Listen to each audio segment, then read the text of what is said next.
My ex left me and our daughter Jo, not real name, many years ago, and I have been raising her all by myself these years. She is 27 now, still living with me, and works in a cafe nearby. Jo, while having the intelligence of a normal person, aced in chemistry back in school, has the emotional maturity of a child.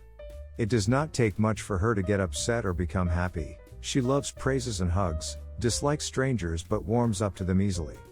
She gets awkward talking to adults and loves playing with children, but would also pick fights and throw tantrums despite being 3 times their age. I can give more examples, but I hope you get the idea. I and Jo split the house chores and take turns cooking for each other. We would also do goodbye hug and goodnight kiss on the cheek every day when we leave for work or go to sleep, separate rooms. To be clear, I would praise Jo if she has done her part of the chores properly, as she likes praises, and also buy her snacks from time to time. I have not found another partner after my ex because Jo would certainly be upset, and I have gotten used to staying this way. Jo has been single too, as far as I know, and has shown no intention of moving out, which I am fine with it. There have only ever been 2 of us in the house after ex moved. My ex, whose private life is not mine to share, paid us a visit some time ago, a long time in many years, for an update on Jo. She was absolutely disgusted by our lifestyle. She said we were living like a couple, which is not supposed to be. We are father and daughter, for Christ's sake. She demanded that we seek therapy and have Jo move out so that she can be independent and have her own life. Jo, in turn, screamed at her birth mother and kicked her out of the house. I have nothing on my conscience, as we never ever did anything questionable or vile. Therapy? We are both happy adults enjoying our lives.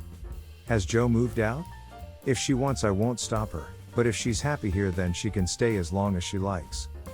It is not medically proven, but I believe Jo is not on the spectrum or has disabilities. She is smart and functional and capable of living by herself, proven when I went on business trips and left her home alone when she was in her teens. The house was kept clean and tidy, but she is also lazy and enjoys being spoiled. She has 2 close friends her own age, is also single, and would hang out with them sometimes. I also believe that therapy is only required if it causes problems, and if she is happy with her life, even if it is a little out of the norm, I don't think we need any therapy. I do think I am not an idiot who ruined my daughter's life with this unhealthy relationship. You are the idiot because it sounds like you have done nothing about your daughter's maturity issue. Maybe you just left it out of the post. Has your daughter been diagnosed with anything? Not all therapists are the same. Some focus specifically on helping people grow up. Your daughter would probably benefit from seeing one. From your post, it also sounds like you still treat your daughter like a child. You are the idiot. You had a duty to prepare her for the world, and whether you admit it or not, you let her become your proxy wife instead, like some kind of real-life Oedipal B-list suspense thriller movie. At this point, based on your description of your daughter, she is equipped only to be a kept woman, and will be taken for a ride by life the second she leaves your sight. You've failed this far as a father, as a mammal, as an organism with a biological drive. It's time to own up to your years-long mistake and be her father, not her daddy. This post made me feel physically ill, and I frequent medical gore. I can see why your wife left. Not the idiot. The person who walked away from you both has no right to complain about anything you do short of abuse. You know your daughter better than anyone. You know what she needs from you. Her behavior suggests she might be highly functioning on the autism spectrum, and you can get that checked out if you want, but there is nothing wrong with your life with your child. Your ex wasn't there, didn't raise her, and I question if she even knows Jo. Giving birth doesn't make one a mother. I asked this girl Clara out on a date about a year ago. I was a completely different person then, and she turned me down. It stung like hell, but it did encourage me to better myself. Since then I've gotten in better shape, became more confident, and generally I've had more luck with girls. I still never forgot what made me improve though, and that will always be a bad memory. Anyway, I and a few friends I've made since last year went out to a gathering. I'm still fairly new in their circle, and surprise, Clara was there. I think she recognized me, but I wasn't sure. I and her hit it off, and at the end of the night, we had a date planned. The date went pretty well, and we went on our second one last Friday. After this, I went home and thought about where to go next, and I realized I couldn't really forgive her. So, she hit me up asking if we were going out again, and I sort of make a joke of it, blew it off, and put her on mute. I haven't responded since then, and our mutual friends say she's been pretty upset since she gets attached to people quickly, but the revenge I got was so sweet. You are the idiot. This girl did nothing to intentionally hurt you. She was allowed to not find you attractive at the time you initially asked her out, just like she is allowed to find you attractive now. Don't get me wrong, you can absolutely feel weird about seeing her when she's rejected you already. But you owed it to her and yourself, to be honest, and tell her that. Petty is kind of an understatement for what you did. You are the idiot. Did it ever occur to you that she may have turned you down because of something she was going through at the time? It's only your own narcissism that makes you assume it's all about you and your insecurities. Or maybe you made her uncomfortable before, but she was nice enough to give you a second chance once you stopped being pathetic. Well, glad you got your revenge, aka screwing up the thing you wanted and worked a whole year for.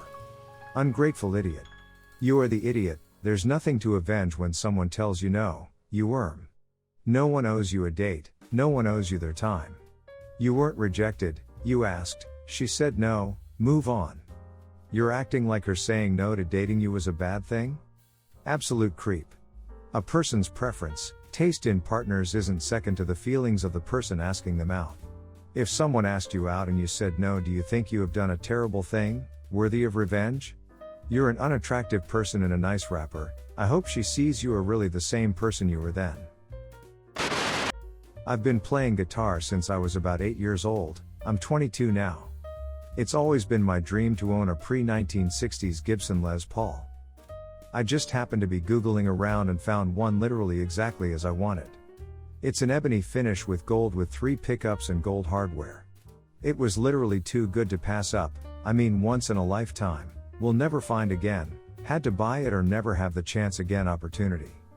I tried to get financing from the dealer, but it just wasn't happening, so I took a credit card that had a $10,000 limit that I'd had since college and bought it. It came one day shipping, and it is the most beautiful thing I've ever seen. It looks and plays like a dream. My fiancée is furious that I didn't consult with her. In my take, our money is our money and she shouldn't panic. Her take is that I put our financial future at risk for something silly. I'm trying to tell her it's not even a risk since these guitars always go up in value and it's been my dream. She refuses to see this, and to prove it to her, the music store I bought it from is willing to buy it back from me, but she's mad now that I won't just sell it back, so I shouldn't have said that because I'm never getting rid of this guitar. She is also mad about putting it on a credit card, but to me, that's exactly what credit cards are for, to buy once in a lifetime things that we can't afford on the spot. She says that's not true at all, so I guess we just have to disagree over this because that will never be how I see it. This isn't a relationship advice post because I'm not selling or getting rid of the guitar. But I want to know, I really was an idiot for buying it in the first place? You are the idiot. First, credit cards are not for that at all. If you can't pay off your line of credit each month, it should not be purchased. You'll be paying a crap ton extra for this guitar after you account for the interest. Secondly, a purchase that large should be discussed with your fiancé. Could you imagine if she came home with a baseball card with $10K? She should leave you. You've proven to be irrational with money, and that is one of the 3 big breakup causes in a relationship. Sell it back and repent, dude. You are the idiot. You're planning on spending the rest of your life with this person but didn't think discussing a $10,000 purchase, and $10,000 in credit card debt, was important? I understand it was your dream, but that's a big impulse buy to make without consulting the person you've decided you want to share everything with forever. It's disrespectful, and it shows that you don't really care about your fiancé's input. You just want to do whatever you want to do. Not the idiot.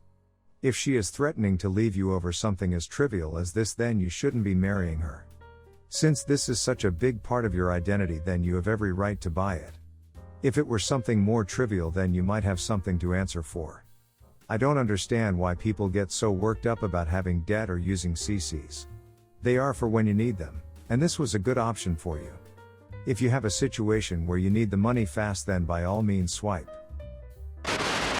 So I was recently having lunch with a friend, and we had decided to try a restaurant that neither of us had been to. We had reserved a table, but when we arrived, the waitress took us to a 4-person table. I told her that we only had made a reservation for 2 people. She said that this was the only table that they had available for us. The table was a small rectangular table, with 2 chairs on each of the longer sides, with one of the shorter sides against a wall. We sat facing one another, leaving an empty chair next to us on either side. Anyway, about halfway into our meal, the waitress comes up to us with 2 other people behind her and asks us if we wouldn't mind sharing our table with these 2 other people. At first, I was a bit taken aback and really felt obliged to say yes because she was standing there with these 2 other customers. But my thinking was that we had made a reservation. We hadn't been told that this table would require us to share. We were already into our meals and no effort was made to discreetly inform us of this request or explain the situation. So I said, as politely as possible, that we were in the middle of our meal and would prefer not to share the table. I know this was taking a stand, but my view was that she had made no effort to be fair to us in this situation, so why should I bend over backward and ruin our meal by sharing a small 4-person table with 2 other strangers? The waitress looked at me as if I had been incredibly rude and then proceeded to apologize to the other 2 people right in front of me, saying something like, "I'm so sorry, but unfortunately they are unwilling to share their table. We will have to find another place for you. I'm so sorry for the inconvenience." This was despite the fact that they had clearly heard me and were a little uncomfortable with the situation themselves. After this whole debacle, we were treated quite poorly by the waitress. She didn't top up the water, took a long time getting the check, etc. Afterward, my friend told me that I should have just agreed to share the table and shouldn't have been so unaccommodating. But the way I see it, we should not have been put in this position by the waitress. If they had a policy of sharing tables, regardless of whether or not someone has made a reservation, then we should have been warned before we sat down. Not the idiot. And I'm shocked to hear a waitress did this honestly. She put you in a situation where you couldn't say no without feeling like a jerk. And then was rude after. And she shouldn't be doing that in the first place. If you give customers a table to eat at, that is their table. At least that's the way I've always seen it. I think that's pretty standard. It sounds like she was trying to squeeze in a couple of extra people for more tips and ended up just causing a rude and awkward situation. You are the idiot. I doubt the waitress created this situation on her own initiative. Clearly, this is a restaurant where they do this. I know it's unusual if it's your first time, but it's not unheard of. It's not something that the type of restaurant will typically warn you about either. You just ignore the other party and go about your meal. It's not really any harder than when tables are 2 to 3 feet apart and you have someone next to you. Being across the table from strangers isn't the end of the world. Not the idiot, and I hope you didn't tip her for the bad service after. Think of it this way, the 2 additional customers were probably relieved and didn't mind not gate crashing your table. They probably felt equally awkward about the situation. It would have been different if she asked to split your table. Sometimes they're set up to sit 2 people and they just add desks as needed, but if it wasn't, then yes, that was very unprofessional of her, and well done for sticking to your guns and not being a pushover or a people pleaser. My wife and I struggle to make ends meet. We strictly budget everything down to the dollar, without a lot of wiggle room. This includes our groceries, which we have a set dollar amount we spend, no more. Recently our DD dropped the milk and spilled it. It was 5 days to payday and we'd already done our grocery shopping. My wife said she'd figure it out. I know she has a little money stashed for herself that she's gotten from selling some of her clothes recently, so when she came home with milk and a bag of chips for the kids as a treat, I figured she must have decided to dip into that. Boy was I wrong. The next week I noticed our food was a little higher quality. A couple of brand name things, even a roast on Sunday with asparagus. I figured she must have gotten some killer deals, but when I asked she said oh no, I found a bunch of money off coupons. Then she showed a few to me. They were those earned 7 cents a gallon receipts you get at the gas station. She had gone there and dug through the garbage. She said she got about $5 worth of these receipts the first time when we needed milk, and went back the next week for more, netting about $30 total.